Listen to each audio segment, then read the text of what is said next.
Helping Restorability is a nonprofit organization located here in Arlington, Texas. Helping Restorability is focused on providing support and services to individuals with disabilities, helping them achieve greater independence and improve their quality of life.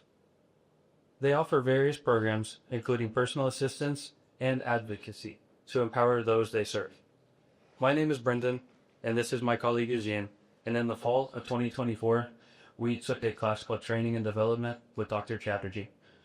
In this course, we had the privilege and honor to work alongside Helping Restorability to create a training program specifically for their Vet Assist benefits and program.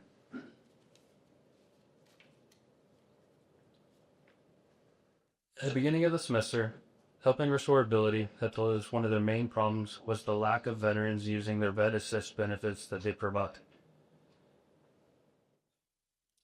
From then, it was essential for us to create a needs assessment in which we interviewed the board of directors at Helping Restorability. And from there, we needed to learn and analyze why no veterans were currently using their benefits, as well as why their marketing was not reaching their intended audience.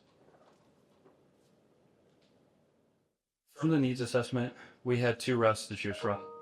The first being creating a connection with Meals on Wheels, in which we'd be providing Helping Restorability with the steps to become an approved vendor. And the second route was to also, which is something we chose to accomplish, was to create a training video that would appeal to the veteran community. This video would show the benefits that they provide in their Vet Assist program, as well as the steps to apply.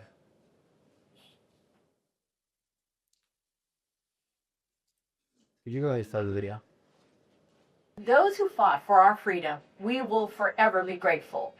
At Helping Restorability, we are dedicated to empowering our nation's veterans to lead more independent lives. Navigating VA benefits can be challenging for veterans and their families. But through our Vet Assist program, we help veterans access their benefits easily and quickly, ensuring their care needs are met right away. Whether it's providing personal assistance, home care services, or access to medical alert systems, we are here to make sure no veteran is left behind.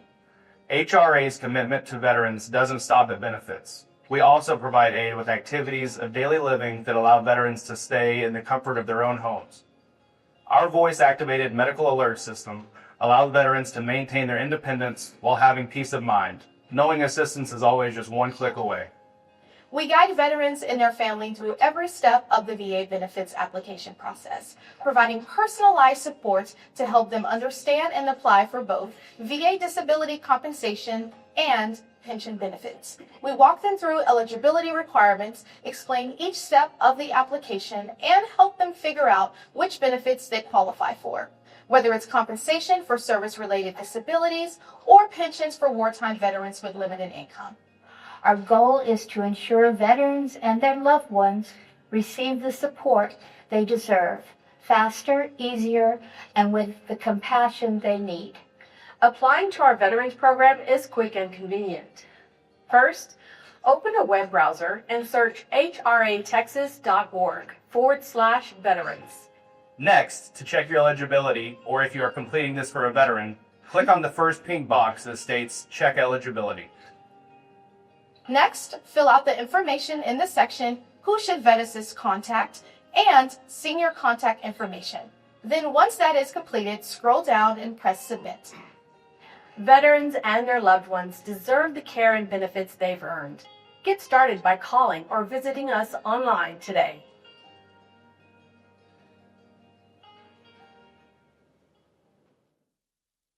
So that right there was the finished project of our service learning project.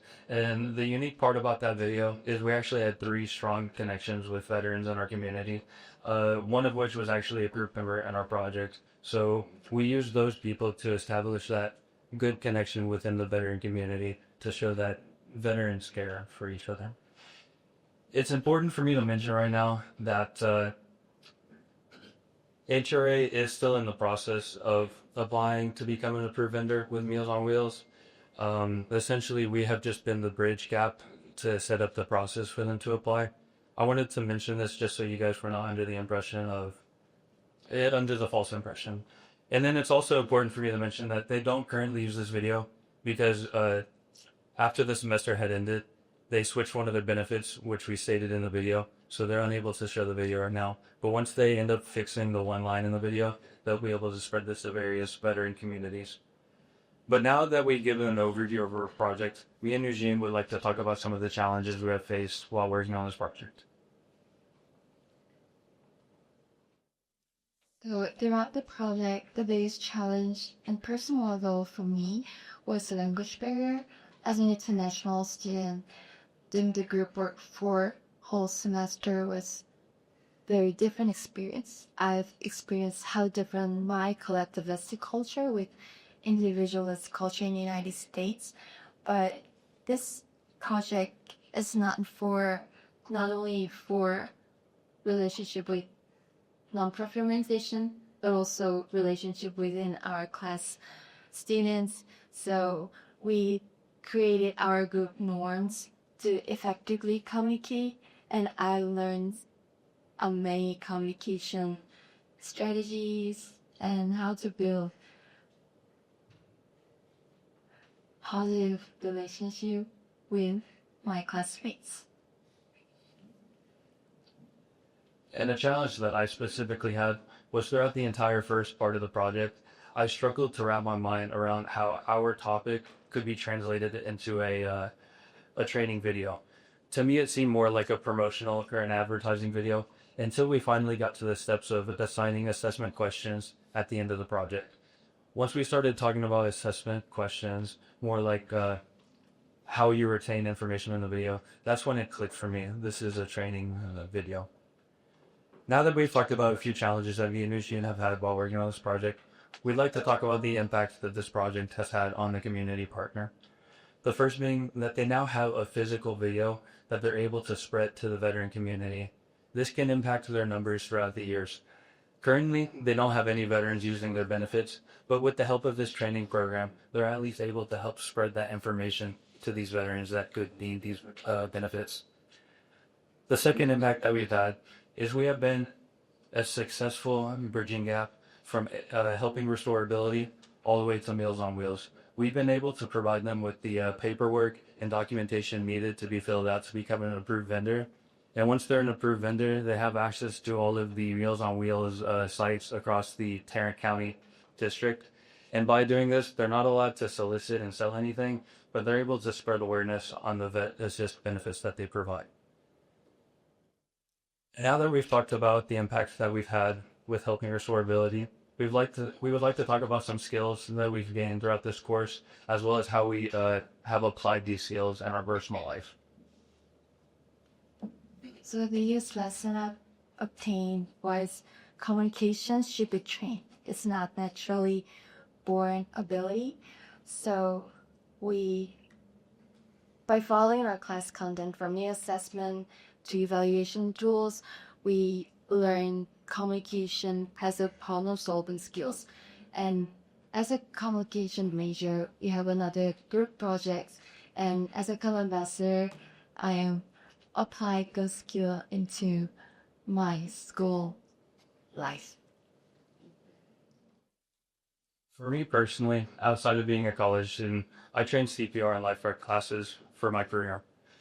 And there's a bunch of small details and skills that Dr. Chatterjee has taught me throughout the training and development course. When training classes, it's important to establish relevancy. Dr. Chatterjee taught me that the best way you can do this when introducing a topic is by telling a story. Not only is it a good transition to ease into a topic, but it establishes that engagement with your trainees. The second skill that I've learned is you need to organize your content. Prior to taking this course, I was really bad at setting out the schedule at the beginning of the day. But now I use signpost. Essentially, at the very beginning of the day, I start with, all right, this is what we're first going to do. This is what's going to happen next. And then lastly, this is how we'll close it out. I also learned it's important to be redundant. Essentially, what I mean is repetition is key. When I train CPR classes, there's so many small different steps, but with the use of repetition, I've learned that this is how you can engrave information. And lastly, you want to establish closeness with an audience. This is pretty sad, but I'm really bad with names, and prior to taking this course, I would sort of just brush off, people's names, I wouldn't take it seriously. But after taking this class, Dr. Chatterjee told me the best way you can establish a connection, a one-on-one connection with your trainee, just start off by knowing their name. If you're able to refer to somebody by their name, they'll respect you even more. Now that we've talked about some of the skills and how we use this in our personal lives, we want to talk about why students should take a service learning course. The first one is that you get this hands-on experience, not only building relationships with your classmates and colleagues, but also being able to build relationships with the nonprofit communities in your area. Of course, we built a solid relationship with Helping Restorability, but we also built a really good relationship with the caseworker at Meals on Wheels. It's also important that you get to implement the skills and topics that you'll learn in your course towards actual real-world situations. It's one thing to be taking a quiz and exam every few weeks, but if you get to actually apply the skills that you're learning to a topic, these are skills that you can bring with you after graduation and apply them in your career. And one thing that Dr. Chatterjee told me is the best way to learn is by doing.